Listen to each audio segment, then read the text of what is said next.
But the next part of the story may be the most far-fetched of all. Noah, the ark, and the animals. It's all meaningless without the worst cataclysm in human history, the flood.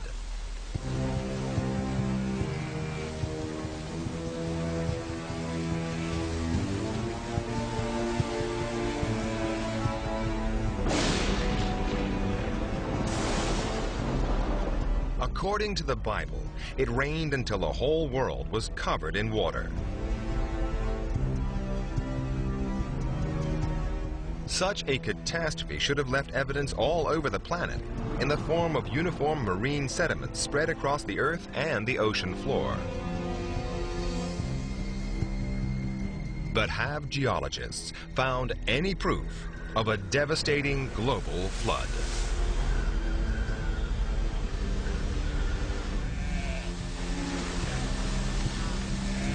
The scientific quest for traces of the biblical global flood that Noah, his family, and the animals in the ark survived actually began more than 150 years ago.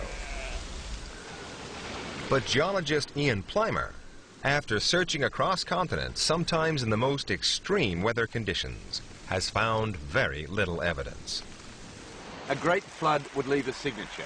It would be a very, very large signature apparent all over the world. There is no such signature.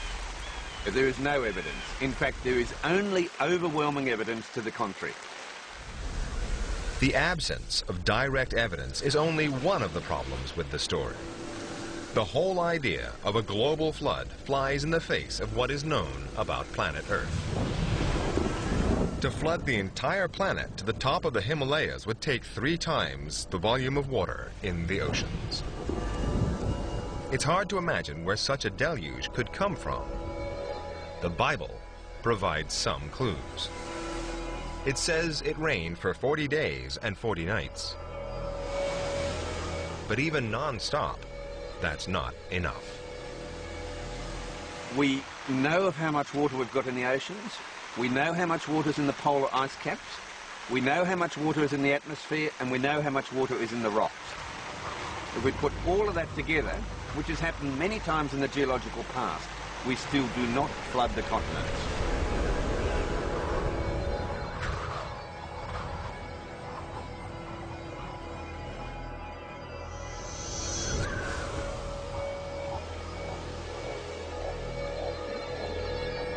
If rainfall couldn't deliver enough water, what could? The Bible offers one more possibility. Deep springs. The book of Genesis says all the springs of the great deep broke through.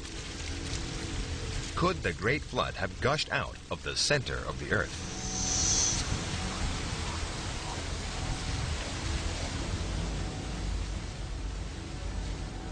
It's an impossibility to have that much amount of water coming out from springs, fountains or geysers.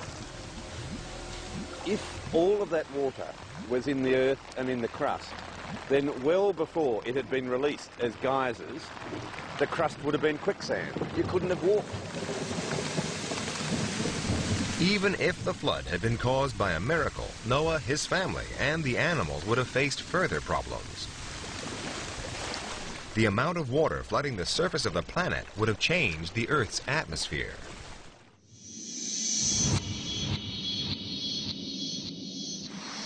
The atmosphere would have had a huge amount of water vapour dissolved in it. So much so that you would have drowned by breathing, and so much so that atmospheric pressure would have crushed your lungs. Geysers present another potentially fatal problem. They release poisonous gases from deep within the Earth's core, which probably would have killed everybody, whether or not they were in the ark. Geysers pump out huge amounts of noxious sulphur-rich gases.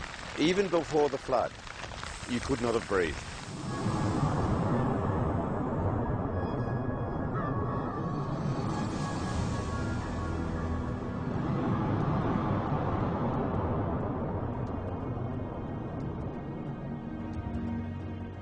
If nothing on Earth could cause the flood, how about something from space, like a comet? They contain vast amounts of frozen water. But to flood the entire planet, the comet would have to be 1,000 miles wide, or as big as Brazil. And if a comet that size hit the Earth, not many people would live to worry about a flood. The friction caused by the comet's forced entry into the Earth's outer atmosphere and its impact as it struck Earth would be equivalent to 12 trillion megatons of TNT.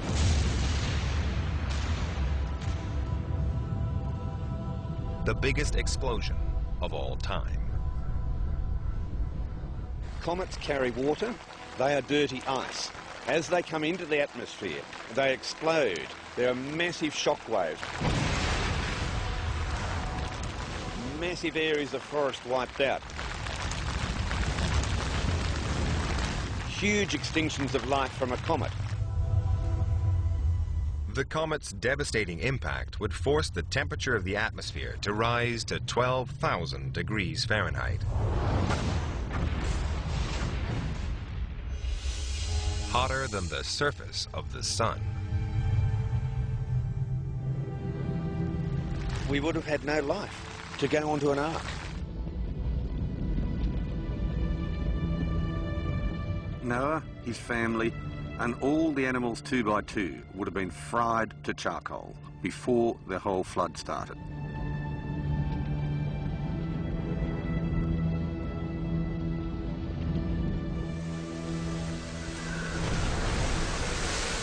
End of story? Not quite.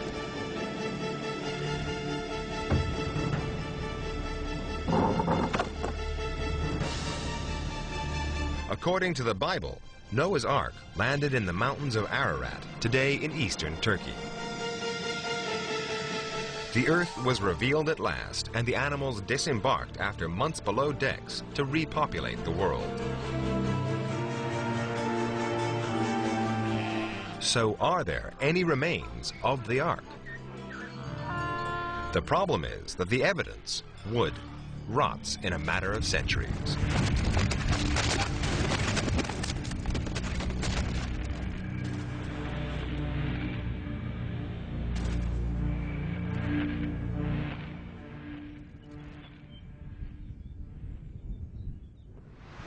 Countless expeditions have been drawn to Mount Ararat seeking to discover the Ark's resting place. There are no obvious remains of the Ark on the slopes of Mount Ararat. This hasn't stopped a thriving tourist industry, pilgrims, Ark hunters, and locals convinced that they will find the remains of the Ark somewhere on the mountain. One French expedition in the 50s did find an ancient-looking piece of wood 12,000 feet up in a glacier. As a geologist, Ian Plimer wanted to find out more.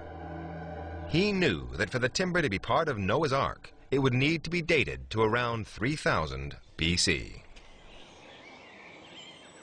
When this piece of wood was found, it was thought to be the clue. This is what we need to show we have Noah's Ark.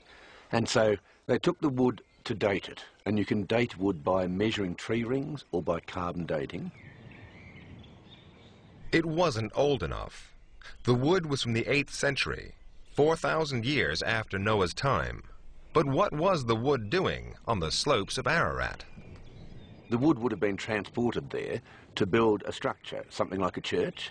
There is a booming ark business there now. There was in the past. It certainly didn't come from Noah. But just as Ararat was looking like a false trail for ark hunters, this ancient mountain came up with a new twist.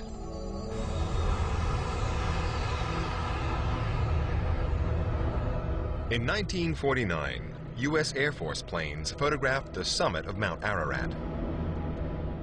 Rumors began to spread that they'd spotted a boat structure in the ice. For decades, the CIA withheld the pictures. But then, through the Freedom of Information Act, the CIA finally released the photos in 1995.